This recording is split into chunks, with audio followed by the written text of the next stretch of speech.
Olá! Na última aula você conheceu as características do artigo acadêmico e seus elementos. Agora nós vamos detalhar a forma de estruturação destes elementos. Começamos com o título, que busca sintetizar o trabalho escrito. O ideal é que ele seja atrativo. O título pode ser acompanhado de um subtítulo com informações complementares. Veja um exemplo. O título é o que está antes dos dois pontos e o subtítulo é o que aparece em seguida. Há outras maneiras de marcar esta separação, mas a escolha de estilo geralmente é determinada pelo periódico.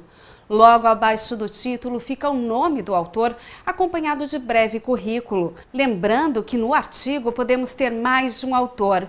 Veja o exemplo. O currículo, bem como os endereços postal e eletrônico, devem aparecer em nota de rodapé, indicado por asterisco na página de abertura, ou, opcionalmente, no final dos elementos pós-textuais, onde também devem ser colocados os agradecimentos e a data de entrega dos originais à redação do periódico. Logo após o nome do autor aparece o resumo, um texto curto e objetivo que apresenta as informações principais do estudo descrito no artigo.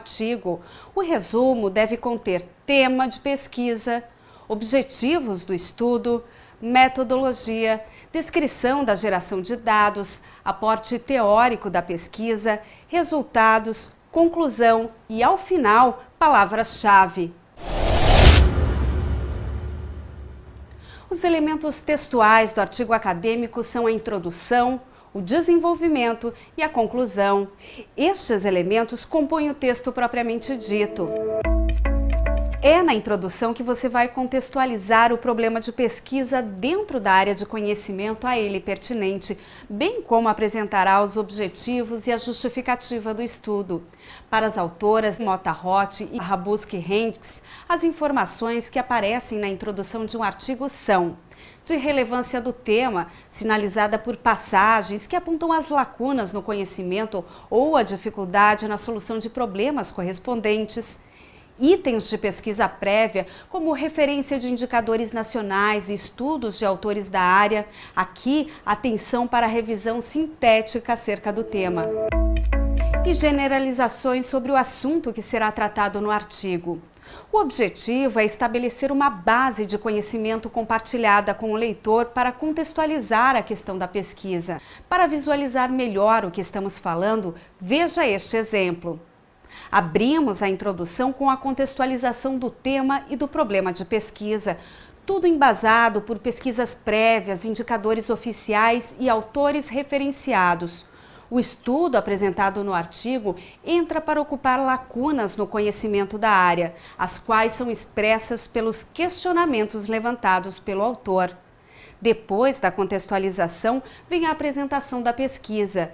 É aqui que você vai explicar como seu trabalho tenta preencher as lacunas. Seguindo a estrutura do nosso exemplo de introdução, temos o aporte teórico e encerramos com a estrutura do artigo, ou seja, uma apresentação geral de como o trabalho foi organizado. Terminada a introdução, a gente passa ao desenvolvimento, que geralmente é constituído de 3 grandes eixos: fundamentação teórica, metodologia de abordagem e análise de resultados. Estes eixos podem estar reunidos em uma mesma seção ou cada um constituir uma seção única, a critério do autor. Vamos falar um pouco sobre cada um deles. A gente começa pela fundamentação teórica, também chamada de revisão da literatura, que traz um registro das teorias que embasam a discussão do tema do artigo. Aqui vamos situar nossa pesquisa dentro de uma grande área. A revisão da literatura utilizada reconhece e dá crédito à criação intelectual de outros autores. Desirê Mota e Graziela Rabuski apontam outras funções para a revisão.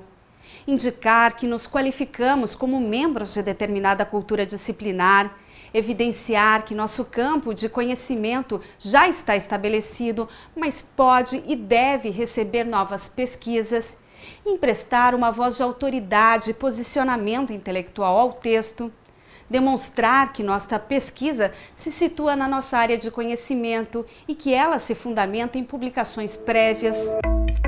Na aula anterior, você viu que é preciso referir autores e obras com legitimidade no campo de estudo no qual o artigo se insere.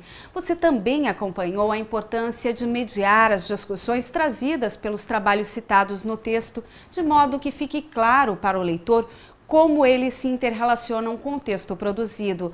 Por isso, não vamos abordar estas questões, mas lembre-se, elas são muito importantes na construção de um bom artigo. Agora vamos passar para mais uma etapa do desenvolvimento, a metodologia de abordagem. Geralmente, compondo uma seção única, a metodologia de um artigo refere-se à descrição detalhada do caminho percorrido no processo de coleta e análise dos dados de pesquisa, informando como os dados foram gerados, em que espaço geográfico e temporal e que tratamento receberam no processo de análise. Chegamos à última parte do desenvolvimento do artigo, a análise dos resultados, que, caso seja uma seção à parte, pode receber o título de resultados e discussão. Aqui os resultados são apresentados, comentados e interpretados com auxílio de exemplos e discutidos em relação ao que se avançou no conhecimento do problema do artigo. As autoras já citadas durante esta aula apontam que aqui interpretam-se os dados em relação ao que se sabe sobre o assunto e vai se ampliando gradativamente o foco dos resultados do estudo em direção a questões gerais da disciplina apresentadas na introdução. Chegamos à conclusão, que é a parte final do artigo e também a que gera muitas confusões e erros de interpretação por parte dos alunos. Então, preste atenção. Os elementos pós-textuais complementam o trabalho com informações adicionais. Você viu que o título, o resumo e as palavras-chave são o cartão de visita do artigo, mas quando a intenção é a divulgação internacional, geralmente um artigo acadêmico apresenta estes mesmos elementos em uma língua estrangeira, diferente da língua oficial do periódico. A BNT define esses elementos como obrigatórios em um artigo acadêmico e, apesar de apontá-los como elementos pós-textuais, sua posição varia conforme o periódico. As notas explicativas são utilizadas para comentários ou esclarecimentos que não possam ser incluídos no texto. Elas podem ser escritas no decorrer das páginas do artigo, em notas de rodapé ou colocadas juntas nessa seção, ao final do artigo. Elemento obrigatório do artigo, as referências apresentam todos os textos e obras utilizados no trabalho. As referências são ordenadas por ordem alfabética, pelo sobrenome do autor. É importante saber que existe uma norma de referência específica para cada tipo de material consultado. O glossário, apêndice e anexos são elementos opcionais do artigo acadêmico. No seu caderno pedagógico, você vai encontrar detalhes de cada um deles. É preciso relembrar que a configuração formal do artigo depende muito do periódico a ser publicado, pois cada um possui suas normas de formatação. Nossa aula termina aqui. Bons estudos a todos!